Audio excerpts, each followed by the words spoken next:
Good morning, everyone. Welcome to today's Grow My Business webinar. Today we have a special guest all the way from Zambia.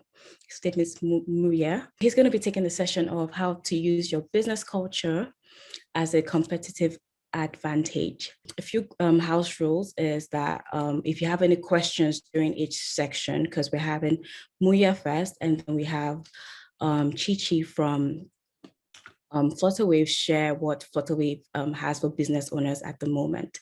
So if you have any questions, please don't drop it in the chat, but you can drop it in the Q&A section, and then we can get to it at the end of each session. So today we're having Mwiya. He's a CEO and co-founder of the Themba Investment Management. He has a degree in international business management from University of Surrey, and is also an alumni of Forbes 30 Under 30 in Africa. So I'm just going to let him introduce himself some more, and then we can jump into his session. Hi, Mwiya. Hey, Sean, how are you? I'm good. Thank you for having me. It's a pleasure to be part of this webinar. It's great to have you here. Thank you. I guess I'll go straight into the intro. Like you said, I'm a co-founder of Themba Investment Management. We're a private investment firm. We are based in Lusaka, Zambia. We are primarily involved in a large development here called Nkwashi, which is a mixed-use real estate development. It's been designed to be a satellite town to Lusaka. So we spent the last several years working on this. Outside of that, we're also involved in investing and developing some ed tech startups. So we've launched an online school, and we built an e-learning platform that supports the school, but is also available for other academic institutions to use. So yeah, that is the long and short. Today's talk is meant to be about organizational culture as a driver of competitive advantage. I'm happy to get started at your convenience, Sean and Chichi. So a few weeks ago, I wrote an article, actually 2 articles on organizational culture. The first one was exploring why different cultures, which where sometimes even they may share an ethnicity, may have different social economic outcomes. So North Korea versus South Korea as an example, or West Germany versus East Germany during the Cold War. And then, as an outcome of that, I also started to explore why certain organizations last a whole lot longer than others. So we have, for example, in the world, organizations that have existed for well over 1,000 years. Sometimes these include businesses, and then you also have enterprises which don't last more than 3, 4, 5, or even 10 years. So the question I was asking myself is, why is it that you have these organizations which seem not to die, and then these other organizations which seem to die fairly quickly? And so I ended up sort of exploring this rabbit hole of culture as an enabler of long-term success. So I'll start with culture in general, right? So culture is the sum of the beliefs, the values, and the approaches to living or working that a people group may share, right? So how do you think of productivity? How do you think of, say, family? How do you think of self-management within the context of a group? That could be a not-for-profit, it could be a club, it could be a country, a city, or a company. The sum total of all those things that people do together, that they share in terms of their approach to living or working, that's what we think of as culture. And so looking at, say, North Korea versus South Korea, or West Germany versus East Germany, they did share certain elements of culture. So for example, they spoke the same language. So the German language in the case of West Germany versus East Germany, or the case of Korean, for the countries in the Korean Korean peninsula. And, that is part of what culture is, language, right? But how the countries organized themselves was very different. One culture respected property rights. One culture respected the right for an individual to maximize their individual utility over and above the collective. And another culture suppressed that in favor of the collective. And so over time, the cultures which celebrated and enabled individual pursuit of utility ended up becoming much more wealthy, because people sort of like figure out what they like to do and how to become really good at it and make more money from it. The belief systems, the value systems, and the rules that organizations create in order to achieve commercial success, right? So businesses exist ultimately to enable profit, right? So you start a business, and the goal of that business is to make the proprietors money, right? The question is how you make that money and how you stay relevant to your customers, how you stay relevant within the context of the competitive landscape, because you will not be the only person doing what you do. And culture is part of the success enabler, so the means of enabling success in that regard. So as an example, one organization might have a rule that says, like Google did, you have 20% time off during work hours to like figure out what your passion projects are within the context of the company, and you can spend that doing whatever you like. Another company might say, no, you must spend 100% of your time in thinking entirely about existing products. What Google did enabled long-term success because that allowed innovation to take place, right? So things like Gmail came out of 20% time. So people just fiddling with ideas that might be of interest to them, and those ideas ended up having commercial resonance. But that's because Google made a point to say, we celebrate inventiveness and the freedom to explore. Another company might say, like I mentioned, we don't celebrate those things. We just want like long-term iterative sort of like inventiveness to take place. So IBM being an example there, they ended up missing the PC wave through the 80s. They ended up missing search. They ended up missing the internet for the most part, as a consequence of their approach to doing business. It's only very later on where they started becoming big players in things like cloud computing. So why is this important? Because like I mentioned, one approach enabled innovation, the other didn't. So in looking at cultures, it's clear to see that there are commercial reasons why we must pay mind to it.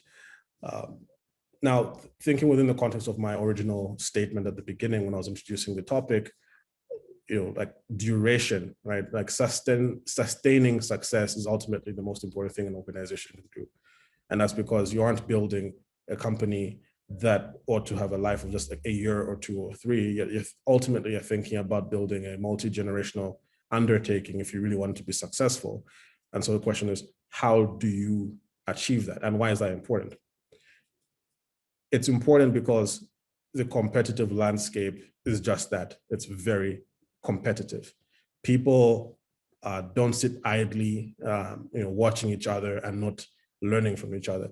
Every single move that a company makes in a competitive landscape is likely going to be mimicked by its competitors, and then learned from as well. So you make a move, you move your piece on the chessboard, your competitor will take note of that and they'll make a counter move, right? So it's this game where everyone is constantly seeking to either maintain parity with their competitors or potentially outgrow them, which often means sometimes that you are taking market share away from others. And so culture can be a means of enabling a company to constantly adapt itself, to constantly be able to outmatch its competitors.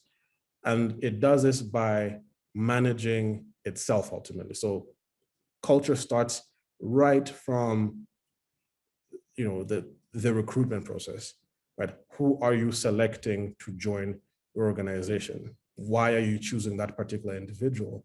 How do they align to the goals of your organization? How do they align to the values of your organization? How do they align to the specific strategic interests of the organization? How do the skills that they contribute, like how do they factor in to the organization's ongoing operations or the direction it seeks to take, right? Those are some of the considerations you make when hiring people. More importantly than that, because the competitive environment is dynamic, like I mentioned, it's constantly in flux. What a company was doing 50 years ago, it might not be doing today, right? So IBM 50 years ago was selling very different devices to the ones it's selling today. Apple 40 years ago was selling different devices to the ones it's selling today. And so, as a business manager or owner, you have to be cognizant of the fact that what you're selling today might not be necessarily what you're selling in the future. So the question then is, how do you ensure that you remain relevant to your customers and that your position in a competitive environment sustains itself? And the answer is, you have to have a culture, right? An approach to doing business that celebrates dynamism. You have to be open to change. You have to be open to changing your methods. Or alternatively, right, if you want to be a super traditionalist, you have to make sure that you protect those traditions, right? And that the value that you see in those traditions are ultimately also valued by your customers. An example of this would be, say, LVMH, right? Certain brands within the LVMH portfolio have existed for more than 150 years, right? So if you think about, say, leather goods, so like bags, and ultimately, a Louis Vuitton bag won't change a whole lot over the next 50 years, right? An LV bag will still have the monogram on it. It will still be, in the famous colors, the browns. You may have variations of that. You may have different colors, but ultimately the design of the bag, the aesthetic won't change a whole lot. Why? Because that value, so the aesthetic is valued. It is part of what people are buying. So if you're LV and you're thinking about your leather goods division, you aren't necessarily going to be looking to hire the most innovative designers to manage that part of your brand portfolio.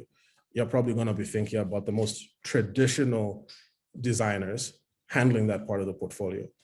But you might have elements of the rest of LV where maybe you celebrate sort of like creativity, right? So for the shoes, you might be like, well, we actually want to be avant-garde. We actually want to be at the sort of like frontier of high fashion. So for those things, we're going to have the most creative, forces behind our aesthetic.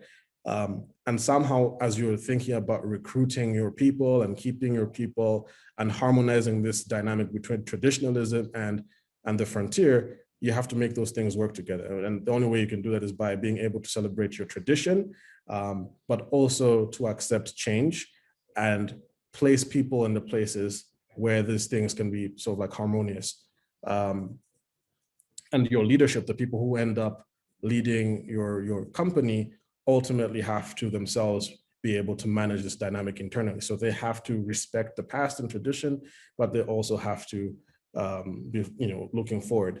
And the same has been true in things like, say, private wealth management, where the traditions of the past, things like discretion, things like prudence, have been celebrated by really old banks like Credit Suisse, for example, for the longest time. But at the same time, you have to be able to provide your clients or your customers with services that they'll value, which are at the frontier. So an example would be you enable them to trade a crypto, right?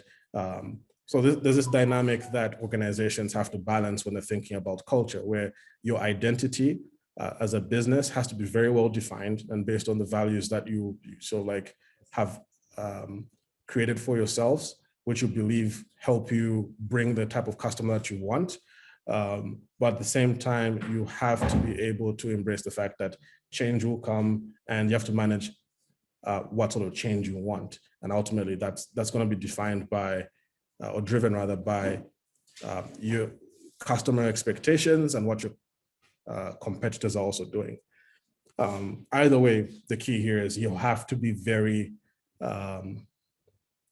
you have to do this with intent, right? So you can't allow your culture to just evolve by itself, right? As a business manager or entrepreneur, you will be bringing on people into your organization who will contribute to your culture, because it's like I mentioned in the beginning, culture is the sum total of everyone's approaches to doing things, right? So everyone is unique. So there's a little bit of distinction which comes as people start to come into organization that each individual is bringing. And that's why you have to be very careful about who you bring in, because if they don't share the core elements that you see as valuable, you end up with a culture that looks nothing like what you intended, or your culture is not useful to your intents. So, that's basically the long and short of this. So, like I mentioned, when writing these articles a few weeks ago and exploring these things, became evident that some institutions which have lasted for, like 100 years or more, or a few,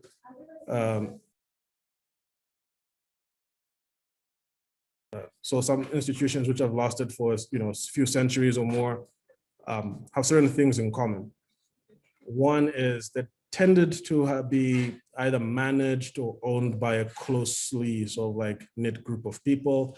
This would either be, say, a family that has stewarded the company for several generations, or individuals who started off as, say, managers in the institution and then become partners. So you have this sort of like intergenerational changing of ownership, across people who are not related, but ultimately share the same ethos to business, right?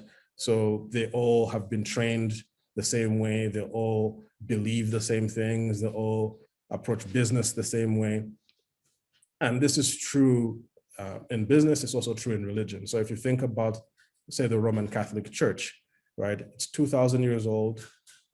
It survived wars, it survived plagues, like the Black Death during the medieval times, and it still exists today. And part of the reason why is that the people who lead it have to go through a seminary, right, before they are able to participate in teaching.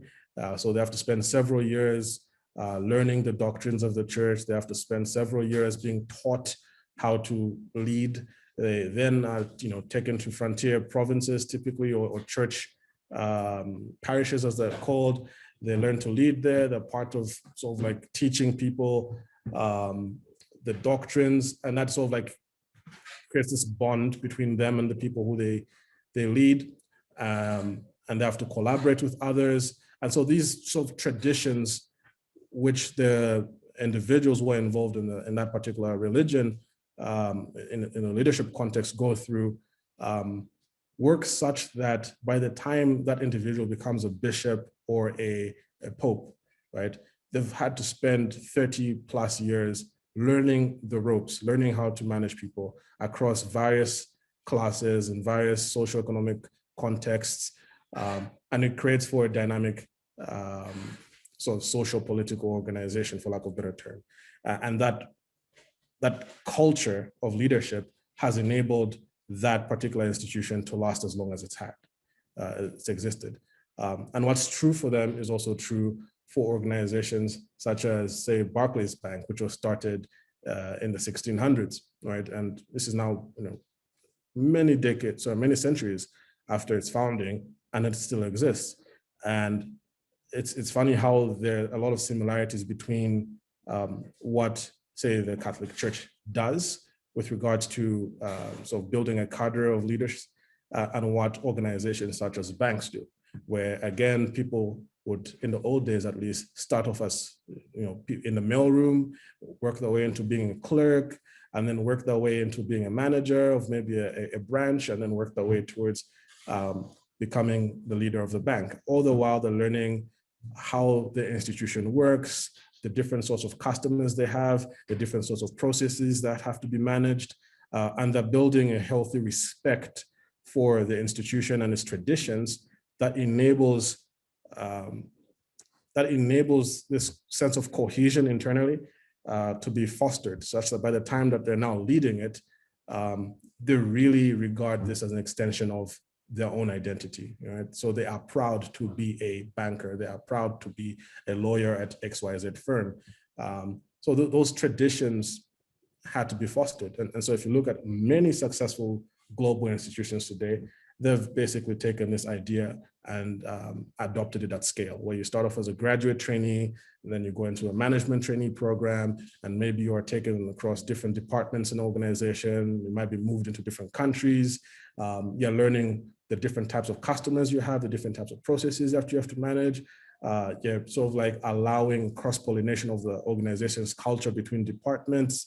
And ultimately, by the time people like that are in leadership positions, again, they are full of a healthy regard for the institution that they're creating, that they've spent a significant part of their life involved in. And so these things ultimately help create internal cohesion. And that internal cohesion, when it's matched with an openness towards dynamic change, where you respect what's happening in the competitive landscape and you are open to making changes as necessary to your methods, allows for organizations to achieve long-term competitive advantage. And one of the reasons I'm really focusing on the word long-term here is that I think more recently, over the last 50 years, this sort of like quarterly focus has become normalized in business conversations. But if you study businesses longitudinally, so over a very long period of time, you actually start to see that actually what happens over decades is more important. You want an organization to last and be successful over the very long term, because you could be a success for a couple quarters, and the things that might enable you to be successful over a few quarters might sometimes be at odds with the things that you need to do in order to build a very long-term successful business. And so culture enables you to codify those practices that enable you to sort of like achieve durable and very long-term success by focusing ultimately on what your customers' needs are today, but also understanding how they might change going out into the future. And whilst you can't necessarily see 50 years ahead of time, you can preempt your customers' changes in sort of like intents over, say, a few years. And you can be open to making changes to how you do business over that sort of like couple years horizon, such that over 50 years, even if you're selling different types of products than you originally were, so as it was the case for Nintendo, you are still ultimately successful. So yeah, I think that's the long and short of it. I'm happy to start taking questions, and we can keep this dynamic as opposed to me just being professorial. Hi, Mwiya, thank you. So I think everyone, if you have any questions, you can drop that in the Q&A section. Right now, we're going into Chi-Chi's session. She's going to share what Flutterwave has for business owners at the moment. So I'll firstly start by introducing myself. My name is Mwiya or Chi-Chi. I'm based right here in Lusaka, Zambia. My role at Flutterwave is account manager. So what that basically means is supporting all the mentioned businesses signing up on our platform, as well as helping grow the market in the country. So I am going to do a quick presentation about what we're offering here in Zambia, and I can get some questions after that. Great, I'll first start with the overview. And for maybe people that are joining for the first time and are not really aware about what Flutterwave is, we are a payment processing company. So what we're doing is helping businesses across the globe accept payments. In Zambia, of course, it's not a different story. It's pretty much the same. We helping businesses in Zambia also accept payment, whether it's card or mobile money. So in terms of the overview, we Africa's biggest payment processor by reach. And what we do, of course, is we provide a platform which is called Flutterwave for Business, as well as Bata, which is a consumer wallet. As you can see at the bottom of the screen, those are just some of the markets where we're present at the moment. So we are in Lagos, we are in Accra, we're also in Lusaka. We also have an office in San Francisco. We have an office in Lilongwe, as well as Johannesburg. In terms of operations today, we have 90 plus acquirers. So acquirers is just basically some of the banks that we have partnered with to help us process card payments in country. We have over 290,000 merchants, and we have processed about 140 million transactions, which are worth 9 billion. We are currently live in 20 countries, and about 33 countries have been covered so far.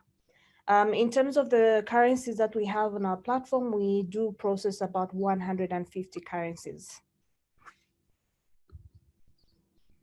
So I'll quickly just go into what our value proposition is. I think for the people that do have businesses, this is where you really have to just pay attention and see what might work for you.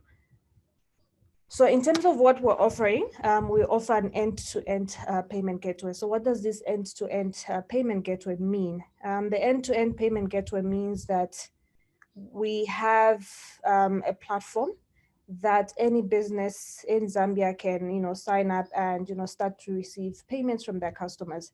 So what we have right now available is we have customers that are able to send, payments through mobile money. We also have customers that are able to send payments through cards. So the mobile money options that we currently have, we have MTN, we have Zamtel, we also have Airtel available currently. And then we also have what we call a white label solution. So this is just basically a business that wants to manage its own system, wants to onboard its own merchants, then would be able to implement a white label solution for them. Apart from the white label solution, of course, we do have real-time payouts and disbursements. So from the Flutterwave dashboard, a business is able to pay out to its customers using mobile money, and it's actually real-time. In terms of our system, it is fully owned, managed, and operated by Flutterwave. So I'll just quickly go through the dashboard. So every time a business signs up on our platform, this is basically what you have. You have full visibility of every transaction that is coming through your dashboard. So the dashboard mainly gives you the power to take control of your business. So you're able to check for every transaction that is coming through. Is this transaction coming by card or mobile money? When was the transaction done? When is the transaction due for settlement? So it does give you all that visibility to make sure that you are managing your business well. And for business also that want to issue invoices to their customers, we have this option available on the platform as well. So the invoicing solution is able to help you create and send invoices on the go with, of course, the Flutterwave invoicing system, which is also available on the dashboard itself. In terms of pricing for Zambia, this is what we have currently. For local card transactions, so each time that a customer pays using a local card, let's say FNB or Stanbic Bank, we charge 3.5%. For international card transactions, we charge 3.8%. This is, of course, we do have businesses that do accept payments from overseas. We charge them 3.8%. And then for mobile money, it's 3%. However, what we do is every time, of course, there's a discussion around pricing. If you feel that, this is the discussion that we need to have in terms of, are we able to lower it down? we will of course try to find out what volumes that you try and bring into the business, and then yeah, we can see how best we can try and renegotiate around that. Yeah, so I think that is just a short presentation on what we're offering in Zambia. If you have any questions, you can just input them in the Q&A session. So what I'm going to do right now, I'll stop sharing my screen and just log into the Flutterwave dashboard and just basically show you how merchants are able to manage the dashboard. Okay, I'm going to share my screen once more. Great. So this is basically what you do every morning. You need to check on anything on the dashboard. You log in using your email and then your password. Okay, so as you can see on the screen, there's a couple of options when you go to overview. So in terms of the merchant managing their own business, this is basically what they have or what they look at every morning. They log into the dashboard. So you have your transactions, you have the details of your customers. There's of course an option for balances, transfers, sub accounts, cards, and if you need to check for chargebacks. And then at the bottom there, you can see there's Flutterwave stores. Of course, this is a product that we introduced last year for businesses that had to shut down due to COVID. Then of course, you have at the bottom of the screen, the invoicing system. So if I just quickly click on transactions, sorry, this is pretty much a demo account, so I hardly do any transactions on this one. But basically what will happen here is every time you receive a transaction, the transactions will be displayed on the dashboard. So it's going to give you the email of the customer, the time when the transaction happened, was it a card transaction or was it mobile money, right? So when you have all that information, of course, you'll be able to monitor and make sure that you manage each and every transaction that is coming through the dashboard. And then on customer, I have about 11 customers. So every time I need to check something, the full name is there, or if there's a transaction that I'm not really sure of, or something is pending, or there's something wrong with the transaction, of course, there's an option to have that. There's mobile number, there's the date of the transaction, the email address, and of course, again, the full name of the customer. Going back to balance. So this is, I think, where it gets very, very interesting. As I mentioned earlier in the presentation, was that we are supporting 150 currencies. You might be a business that is here in Zambia, but you're able to receive funds in USD. You're able to receive funds in British pound. You can receive in Kenyan shilling, Naira, of course, our local currency, which is Zambian kwacha, right? So every time you receive, let's say if I go to the ledger balance, if I receive maybe a payment of 100 kwacha, the 100 kwacha will actually show in the ledger balance that's what I have. And then if USD also I receive a payment, it's going to show in the USD wallet that there's money. So what we've also done is, for us to make sure that this money actually gets to you, which is to your bank account, there's an option for you to indicate a bank account there. So if you want to receive funds just in US dollar, if you have a USD bank account, you're able to put those details on the dashboard. And then if you have, of course, a British bank account, you're able to also put that on the dashboard. And if you have a Zambian kwacha account, you can also put that bank account on the dashboard, so that each time the settlement team are processing any payments to the bank, they're able to direct the money to whichever bank account is preferable to you. So this is basically what we have and going on our platform. Going down to transfers. So merchants also have an option to move money from their dashboard. And when you click on new transfer, the new transfer option will give you options to transfer, whether it's to a bank account, an option to move funds to mobile money, which is real time, and then an option to also move money from to Flutterwave for Business to a Butter account. So Butter account is the consumer wallet, which I talked about. So how the consumer wallet works is pretty much, it's going to help you One, to help you create a virtual card, which can help you for your online shopping. It can help you keep money on it. It can help you, pay for other bills as well. And then at the bottom of the option, of course, we do have transfer to Flutterwave account. So you can transfer from a Flutterwave for Business account to another Flutterwave for Business account. So this is generally what we have on the system.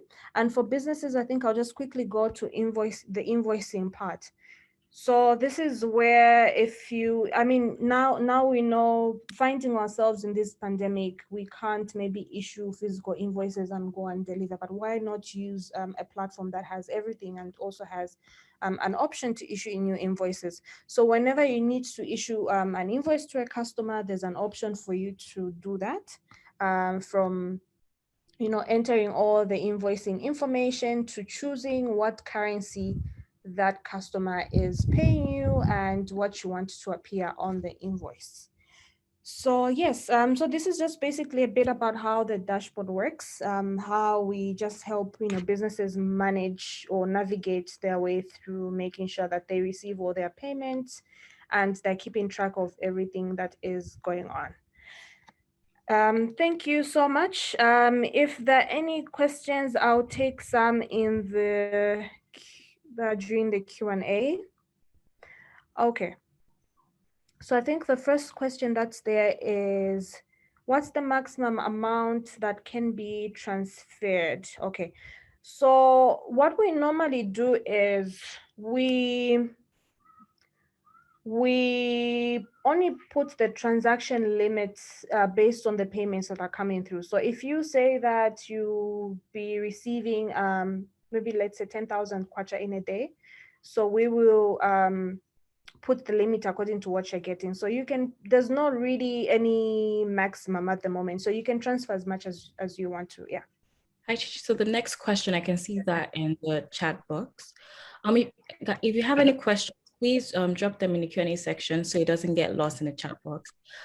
Chichi, this for you. Someone, Muko, I'm not sure how to pronounce that. He's talking about white label solution. He wants you to dive a little more into that. And are there specific products you're offering? Am I able to integrate a card machine POS?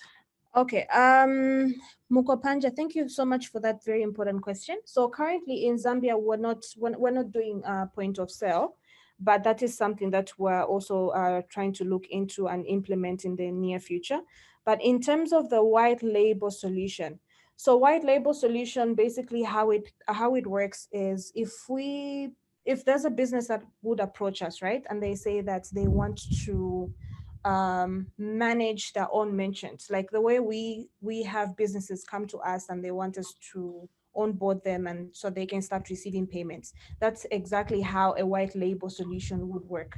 So this is a business that's operating on its own, and he wants to implement a white label solution so that they can start servicing their own customers, and start making payments with that. So that's how basically the white label solution would work. In terms of the specific products that we're offering, right now we are offering what we're calling Flutterwave for Business. So this is where a business is able to sign up onto the platform and they can receive payments globally. All right, thank you so much, Chichi. Another question is, my company has a US-based Flutterwave account. How we want to allow it to accept mobile money payments in Africa? Is this possible? Sorry, what was the question about the customer who has a US account? He wants to know if he'll be able to accept mobile money payments in Africa. Okay, so he has an account that is in the US, right? Yeah. Okay, so unfortunately right now the US does not support mobile money. Next question is, please, I just opened a Flutterwave store. I have no clue on how to operate it. How do people get to see my store? Okay, so what you basically do with a Flutterwave store is that when you create a store and upload all your products, so you can just simply share a link to that store and people will be able to log in and see the merchandise that you have and the pricing, and of course they'll be able to make an order from the store. And yeah. Thank you so much, everyone, for joining us today in the in our webinar. This webinar is being recorded, so you will get it during the course of the week. And if you don't receive that email, you will be able to view this webinar on our YouTube channel. It will be live at least by Friday, so you can always check that out. Our YouTube channel is Flutterwave.